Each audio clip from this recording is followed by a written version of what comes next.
ہوں آپ کا میزبان نعیم خان اور آپ دیکھ رہے ہیں رویل سٹار، وہ تلخ سچ جس نے شروع کی ملکہ کو رلا دیا، وہ آواز جس نے دہائیوں تک پاکستان کے ایوانوں اور ریڈیو کی لہروں پر راج کیا، وہ فنکارہ جسے دنیا پرائڈ آف پرفارمنس کے معتبر لقب سے جانتی ہے اور جس کے گلے میں استاد عاشق حسین کی تربیت اور ملکہ ترنم نور جہاں کے لہجے کا جادو بولتا ہے۔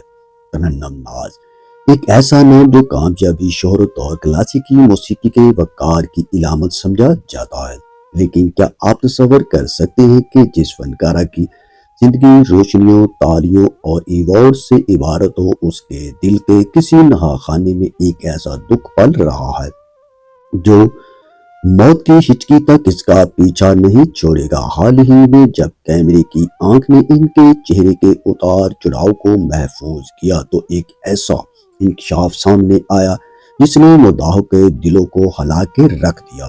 آخر کار وہ کون سا فیصلہ تھا جسے ترنم ناز اپنی زندگی کی سب سے بڑی غلطی قرار دیتی ہیں؟ وہ کون سا زخم ہے جو انہوں نے خود اپنے ہاتھوں سے اپنے سینے پر لگایا ہے اور جس کا رنج نے اپنی ہی بنائی ہوئی دیواروں کے سائے میں تڑپا رہا ہے؟ ایک ماں کی ممتا کی کہانی، بلکہ ہر اس شخص کے لیے ایک تازیانہ ہے جو جذباتی فیصلوں کی بنیاد پر اپنی کائنات دوسروں کے نام کر دیتا ہے۔ تو آئیے اس حقیقت سے پردہ چاک کرتے ہیں، ترنم ناز کے ساتھ کیا ہوا یہ سب کچھ ہم بتائیں گے آپ کو آج کی اس ویڈیو میں۔ تو جو دوست رویل سٹار پر نئے ہیں، جنہوں نے ابھی تک رویل سٹار کو سبسکرائب نہیں کیا، براہ کرم سبسکرائب کے ساتھ ساتھ آل پر ضرور کلک کریں تاکہ ہماری آنے والی ہر نئی ویڈیو آپ تک سب سے پہلے پہنچ سکے۔ ترنم ناز جیسی لیجنڈری فنکارہ کا یہ اعتراف صرف ایک ذاتی دکھ نہیں بلکہ ہمارے معاشرے کے بدلتے ہوئے رویوں کی ایک تلخ عکاسی بھی ہے۔ محبت کی قیمت اور گھر کی دیواریں، ترنم ناز کی ایک تلخ سچائی۔ پاکستان کی موسیقی کی دنیا میں جن آوازوں نے وقار اور کلاسیکی رچاؤں کو زندہ رکھا، ان میں ایک معتبر نام ترنم ناز کا بھی ہے۔ استاد عاشق حسین کی شاگردہ اور ملکہ ترنم نور جہاں کے لہجے کی جھلک رکھنے والی یہ فنکارہ جب گاتی ہے تو سما باندھ دیتی ہے، لیکن حال ہی میں ان کی آواز میں وہ سر نہیں بلکہ زندگی کا وہ دکھ نمایاں تھا جس نے سننے والوں کے دلوں کو بوجھل کر دیا۔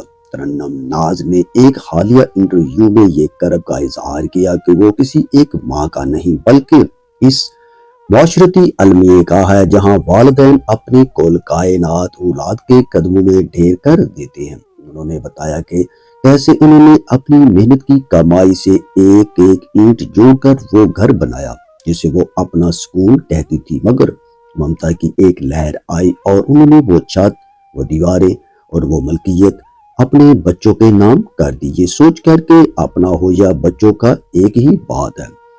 کاش کہ زندگی اتنی سادہ ہوتی جتنی ایک ماں کی محبت۔ ترنم ناز کا یہ جملہ کہ بچوں کی شادی کے بعد وہ گھر میں سے حصہ مانگنے لگے، ہمارے عہد کا وہ کڑوا سچ ہے جس سے نظریں چرانا اب ممکن نہیں ہے۔ جب تک جائیداد والدین کے نام رہتی ہے، اولاد کے رویوں میں ایک فطری لحاظ اور مصلحت باقی رہتی ہے، لیکن جیسے ہی ملکیت منتقل ہوتی ہے، ترنم ناز کے بقول والدین کی اہمیت اور حیثیت بدل جاتی ہے۔ اپنا گھر بچوں کے نام کر دینا میری زندگی کی سب سے بڑی غلطی تھی جس کا رنج تا حیات رہے گا۔ ترنم ناز پرائڈ آف پرفارمنس یافتہ گلوکارہ ہے۔ یہ اعتراف ان تمام والدین کے لیے ایک آئی اوپنر ہے جو جذباتی ہو کر اپنی زندگی بھر کی جمع پونجی سے دستبردار ہو جاتے ہیں۔ یہ سچ ہے کہ ان کے بچے آج بھی ان کے تابع دار ہیں، لیکن اختیار پاور کا چھن جانا انسان کو اپنے ہی گھر میں مہمان بنا دیتا ہے۔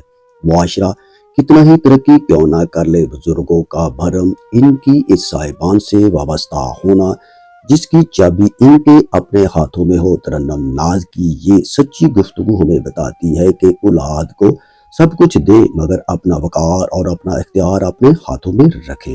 ترنم ناز کی آواز کل بھی جادو جگاتی تھی اور آج بھی ان کی شخصیت باوقار ہے، مگر ان کے لہجے کا یہ دکھ ہماری سماجی اخلاقیات پر ایک سوالیہ نشان ہے۔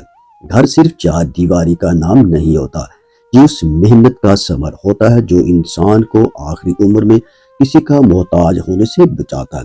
کاش ہم رشتوں کے تقدس کو جائیداد کے حصوں سے بالا تر رکھنا سیکھ سکیں۔ تو جی دوستو، آج کی ویڈیو آپ کو کیسی لگی؟ آپ کی فیڈ بیک کا انتظار رہے گا۔